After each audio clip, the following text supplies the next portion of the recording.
R15 কিনছি, এইবার ইনশাল্লাহ প্রাইভেট কার কিনুম। ওই তরমুজ লন তাজা তাজা তরমুজ লন দেখালন বেচালন। আমি অসাধু ব্যবসায়ীর মতো কেজি হিসেবে তরমুজ বেচি না, পিস হিসেবে বেচি। ওই বেচালন দেখালন পিস হিসেবে তরমুজ লন। জেনে জি গাই হেনে খালি কয় তরমুজ 100 টাকা কেজি। এত টাকাতে তরমুজ কেমন যাইব না, অন্য দোকানে দেখতে হইব। ওই তো একটা দোকান।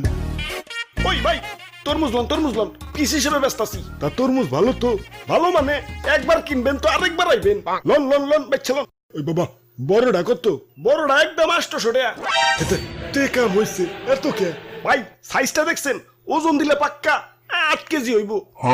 8 কেজির দাম 800, তাহলে কেজি কত পড়লো? 100 টাকা। তাহলে না কেজি হিসেবে বেচা হইলো। কেজি হিসেবে বেচলাম কনে?